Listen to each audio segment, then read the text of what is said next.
Hello friends. एक बार एक pencil बनाने वाली फैक्ट्री के ओनर से एक लड़के ने पूछा कि आप पेंसिल की फैक्ट्री के ओनर हो और मैं इस पेंसिल की फैक्ट्री में वर्कर हूं। तुम सारी मशीनरीज परचेज कर सकते हो, रॉ मटेरियल परचेज कर सकते हो, लेकिन मेरे जैसे वर्कर के बिना तुम पेंसिल नहीं बना सकते। बस तुम्हारे पास रॉ मटेरियल ही होगा, जैसे कि लकड़ी, येलो पेंट, ग्रेफाइट और रबड़। लेकिन इस रॉ मटेरियल से तुम ज्यादा मनी अर्न नहीं कर सकते। तुम मनी तब अर्न कर पाओगे जब हम सब वर्कर्स मिलकर इन रॉ मटेरियल्स की पेंसिल बनाएंगे। लेकिन तुम्हारे जैसे लोग हमें सिर्फ बेसिक सैलरी ही देते हैं। जब ज्यादा प्रॉफिट होता है तो वो वर्कर्स में डिस्ट्रीब्यूट नहीं किया जाता, बस तुम्हें ही वो प्रॉफिट मिलेगा क्योंकि तुम ओनर हो। और ये एक बहुत बड़ा वैलिड पॉइंट भी था। लेकिन इस पर ओनर ने कहा कि जो ओनर है वो सारा रिस्क लेता है, इसीलिए उन्हें बेनिफिट भी मिल रहा है। लेकिन अगर ये फैक्ट्री बैंकरप्ट हो जाती है तो रिस्क वर्कर का नहीं होगा। हो सकता है कि वो अपनी जॉब खो दे, मगर उन्हें अपनी जेब से कुछ पैसे नहीं देने होंगे। लेकिन ओनर को अपना सारा डेट चुकाना पड़ेगा और हो सकता है कि उसे अपनी पर्सनल एसेट्स बेचनी पड़े। एक ओनर लाखों रुपए स्पेंड करता है उन मशीनरीज पर जिससे पेंसिल बनेंगी, और लाखों रुपए स्पेंड करता है इस बात पर कि सारे वर्कर्स मिलकर एक साथ कुछ ऐसा काम कर पाएं जो प्रोडक्टिव हो। ओनर्स को जगह की रेंट देनी पड़ती है जहां पर सारा काम हो सके। पूरा मैनेजमेंट स्ट्रक्चर का ध्यान रखना पड़ता है ताकि काम ऑर्गेनाइज वे में चले। उसे कंपनी भी फॉर्म करनी पड़ेगी और उसे देखना पड़ेगा कि कैसे टैक्स लो ब्रेक ना हो, जबकि उन मशीनरीज के बिना एक वर्कर कुछ भी नहीं कर सकता। और एक वर्कर की स्किल उतनी ही है कि वो लकड़ी के टुकड़े में ग्रेफाइट डाल सके, और वो भी बिना मशीन की हेल्प के नहीं होगा। अब ये कॉन्वर्सेशन हमें एक जॉब और बिजनेस का ओवरव्यू दे सकती है। तो सबसे पहले बात करते हैं कि जॉब और बिजनेस में डिफरेंस की, कि in terms of security and risk हम में से मैक्सिमम मिडिल क्लास लोगों के पेरेंट्स का एक ही सपना होता है कि हमारा बेटा या बेटी गवर्नमेंट जॉब में लग जाए। अगर ऐसा हो गया तो उनकी आधी टेंशन खत्म हो जाती है, क्योंकि उन्हें लगता है कि चलो भाई ठीक है, कम से कम इनकी जिंदगी भर की बेसिक नीड्स तो कवर हो ही जाएंगी।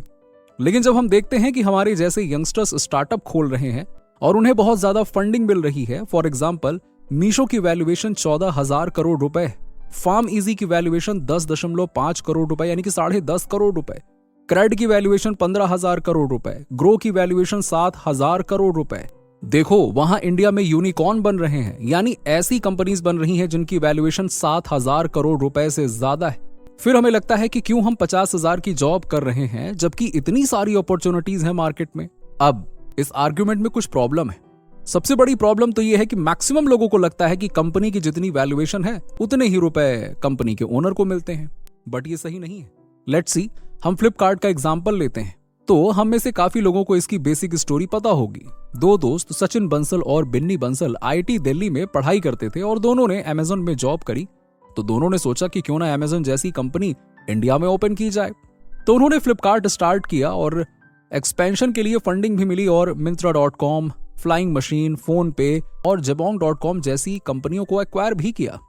फ्लिपकार्ट लॉस में थी, लेकिन इसके बावजूद अमेरिका का जॉइंट वॉलमार्ट आता है और 9 मई 2018 को फ्लिपकार्ट का 77% शेयर $16 बिलियन में खरीद लेता है।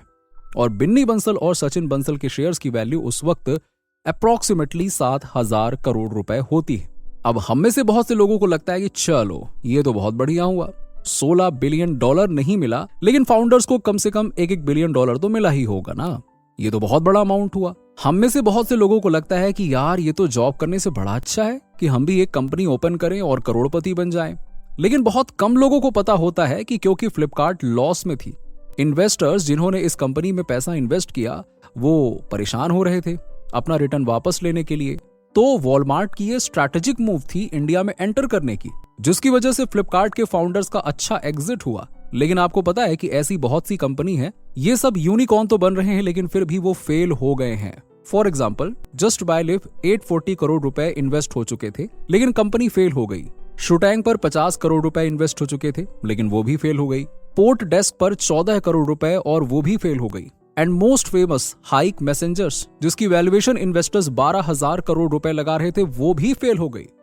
In short 90 to 95% of the business fail हो जाते हैं अपने पहले 5 ईयर्स में, जबकि बाकी के बचे हुए बिजनेस में से 80% बिजनेस फेल हो जाते हैं। यानी कि स्टैटिस्टिकली स्पीकिंग कि आपका IIT MIT में एडमिशन लेना बहुत आसान है आज compare to a successful startup खड़ा करना जिसकी वैल्यूएशन $billion में हो। रोमन साइनी को जानते हो, जिन्होंने इंडिया के टफेस्ट एग्जाम भी क्लियर किए थे, एम्स, UPSC, IAS भी बने, और हमारे इंडियन पेरेंट के अकॉर्डिंग इससे परफेक्ट भला क्या ही हो सकता है। और फिर उन्होंने अपना स्टार्टअप अपने फ्रेंड्स के साथ में शुरू किया, अनअकैडमी, जिसकी आज वैल्यूएशन है 15,000 करोड़ रुपए। अगेन एक सुपर सक्सेस स्टोरी लगती है, but at the same time just imagine, हमें पता है कि आफ्टर वैल्यूएशन भी कंपनी फेल हो जाती है।